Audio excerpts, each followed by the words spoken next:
استاد صاحب ایک اور اس حوالے سے سوال بھی ہے کہ کافی لوگوں سے یہ سنا ہے کہ آپ نے روزے رکھے یا نہیں رکھے، یا پھر یوں پوچھیں کہ آپ کے والد صاحب نے، دادا جی نے روزے نہیں رکھے رکھے ہیں یا نہیں رکھے، تو وہ کہتے ہیں نہیں جی ان کی کنڈیشن نہیں ہے روزہ رکھنے کی، تو ہم نے روزے کھلوا دیے ہیں، یعنی کہ کسی روزے دار کا روزہ ہم نے کھلوا دیا تو سمجھیں وہ دادا کا جو روزہ اس پر فرض ہونا تھا یا جو فدیہ وغیرہ کی صورت تھی وہ اس صورت میں ہم نے ادا کر دیا۔ اول تو یہ بتائیں یہ فدیہ کیا چیز ہے، دوسرا یہ ہے کہ کون سا بندہ کس کنڈیشن کا ہو تو وہ فدیہ دے گا، تو یہ دوسرا یہ جو لوگوں میں تصور پیدا ہو چکا ہے کہ جی روزے کھلوا دینے سے، کسی کو بھی کھلوائیں، امیر ہو غریب ہو، روزے کھلوا دینے سے۔ اچھا دوسرا یہ ہے کہ اب وہ بندہ نوجوان ہے تو وہ روزے رکھ سکتا ہے، ابھی بیمار ہے تو 2 4 سالوں میں تندرست، اس کا بھی وہ روزے رکھوا دیے جاتے ہیں کہ جی اب یہ اس کا وہ جو روزوں کا فدیہ تھا سمجھو اس صورت میں ادا ہو گیا، تو اس حوالے سے تھوڑا سا اگر وضاحت ہو فدیہ جو ہے وہ جو ہماری عبادت رہ جاتی ہے، جی اور وہ کنڈیشن ہے فدیہ کی جہاں سے صحت مند ہو کر کے دوبارہ اس عبادت کو ادا نہ کیا جا سکے، صحیح یہ کنڈیشن ہے۔ 2 سال بیمار رہا پھر ٹھیک ہو گیا، 4 سال بیمار ہو گیا پھر ٹھیک ہو گیا، تو یہ صدقہ تو یہ جو ہے فدیہ نہیں دے گا۔ صحیح لیکن اگر اس نے فدیہ دے دیا، اس نے بولا یار نہیں مجھے نہیں لگتا کہ میں ٹھیک ہو جاؤں گا، صحیح فدیہ دے دیا، 4 سال کے بعد پھر ٹھیک ہو گیا، تو وہ فدیہ جو ہے نفلی صدقہ بن جائے گا، صحیح اس کو روزے رکھنے پڑیں گے، کیونکہ قرآن پاک میں یہ ہے کہ مریض اور مسافر پر کہ عدۃ من ایام اخر، وہ دوسرے دنوں میں رکھے گا، صحیح اس کے لیے یہ نہیں ہے یہ شیخ فانی ہے یا ایسا مرض لاحق ہو گیا ہے جس کی وجہ سے اس وہ روزہ نہیں رکھ سکتا، دن میں اس کو جو ہے نا پانی پینا ہے، ایسا مرض ہے، یا دن میں اس کو میڈیسن لینا ہے، ایسا مرض ہے، یا کوئی ایسا جناب اللہ لاغر ہو گیا ہے کہ وہ جو 12 گھنٹے 13 گھنٹے یا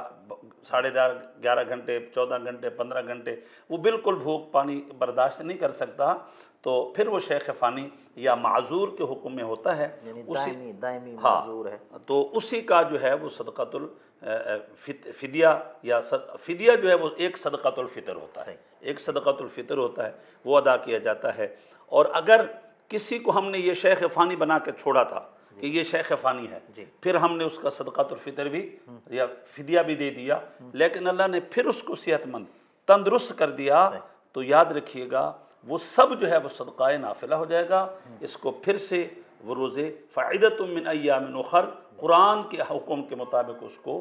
ان کی قضا کرنا ہوگی۔ اللہ تعالی ہمیں توفیق رفیق مرحمت فرمائے۔ ایک اس سے متصل چھوٹا سا ایک اور سوال استاد صاحب کہ بعض لوگوں میں یہ نیابت کا ذہن ہے کہ جی میرے دادا جی اپنی زندگی میں نمازیں نہیں پڑھ سکتے، تو ایسا ہے کہ ان کی جگہ ہم کسی اور سے نمازیں پڑھوا لیں، یعنی ان کو پیسے دے دیں، بھائی 10,000 روپیہ مثال کے طور پہ منتھلی آپ لے لینا، ہمارے ابا جی یا ہمارے دادا جی بیمار ہیں، یہ نمازیں نہیں پڑھ سکتے، لہٰذا ان کی نمازیں آپ پڑھیں، تو کیا یہ عبادات میں نیابت جائز ہے، کسی کو نائب بالکل بنانا؟ جی ناجائز ہے، بالکل ناجائز ہے۔ آپ جو ہے یہ کسی کو بطور روزہ، جی اچھا مجھے بتائیں جس کو آپ نے کہا روزہ ابا کے نام کا رکھیں، وہ فرض روزہ رکھے گا تو اس کا اپنے نام کا کہاں ہوگا؟ نہیں، اگر یہ رمضان کے علاوہ لوگوں کا ذہن ہوتا اچھا ہے ٹھیک ہے ٹھیک ہے، میں یہ بتاتا ہوں کہ اگر رمضان شریف کے علاوہ جو ہے اگر وہ کہتا ہے کہ میرے ابا کے نام کے روزہ رکھیں، یہ نہیں ہو سکتا، صحیح یہ نہیں ہو سکتا۔ ابا کے نام کی عبادت کرا دیں، یہ تو سارے عمراء جو ہے وہ 10 20 جو ہے نا وہ غریبوں کو غرباء کو اکٹھا کر لیں گے، گھر میں بیٹھے رہیں گے، ان کی عبادات کا سلسلہ قائم اور دائم رہے گا، تو یہ عبادت جو ہے ہمیں خود کرنا ہوگی۔ اور اچھا کچھ عبادات میں نیابت ہوتی ہے، لیکن یہ عبادت نہیں ہے ایسی کہ جس کے اندر ہم نیابت جو ہے وہ نائب اپنا بنا دیں اور اپنا جو ہے وہ کسی کو ہاں نماز اور روزہ میں یہ نیابت نہیں ہے، یہ نیابت نہیں ہو نہیں ہے۔ سکتی۔ اچھا بعض روشن خیالوں کی طرف سے یہ جو حادثاتی مفکرین آج کل پیدا ہو چکے ہیں، ان کی طرف سے نئے نئے شوشے جو ہے وہ چھوڑے جاتے ہیں جو بالکل دین کی تشریحات کے اپوزٹ ہوتے ہیں،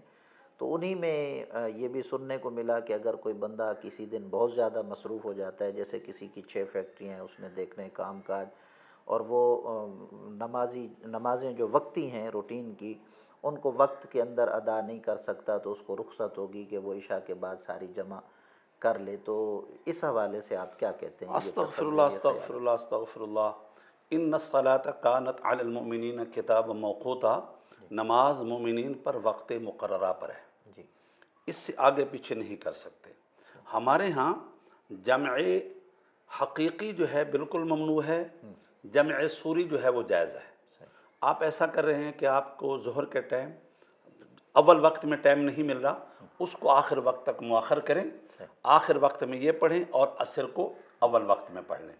اسی طرح آپ کو مغرب کے بعد ٹائم نہیں مل رہا تو اس کو مؤخر کریں آخر وقت تک، کہ آخر وقت میں 3 فرض پڑھ لیں اور اول وقت میں جو ہے نا وہ کیا ہے، عشاء پڑھ لیں۔ ایسا تو جائز ہے، لیکن ایسا بالکل نہیں ہے کہ آپ جو ہے جمع کرتے رہیں اور پھر ایک ساتھ جو ہے وہ دانستہ طور پر آپ اس کو مؤخر کر رہے ہیں، دانستہ طور پر آپ مؤخر کر رہے ہیں۔ حادثاتی طور پر حضور صلی اللہ علیہ وسلم سے جب یہ نمازیں اب آپ نے غزوات میں جب ڈیلے ہوئی تھی تو آپ نے کس قدر ناپسندیدگی کا اظہار فرمایا کہ اللہ ان کے گھروں کو جہنم سے بھر دے، کہ ان لوگوں نے مجھے یہاں تک مجبور کیا کہ ٹائم پر نماز نہیں پڑھنے دی۔ اللہ اکبر۔ اور پھر فوائل للمصلین الذین هم عن صلاتهم ساہون، ساہون سے مراد جو ہے علماء نے یہ بھی لکھا ہے جو اوقات صلاۃ سے بالکل مؤخر کر کے اوقات صلاۃ کو بالکل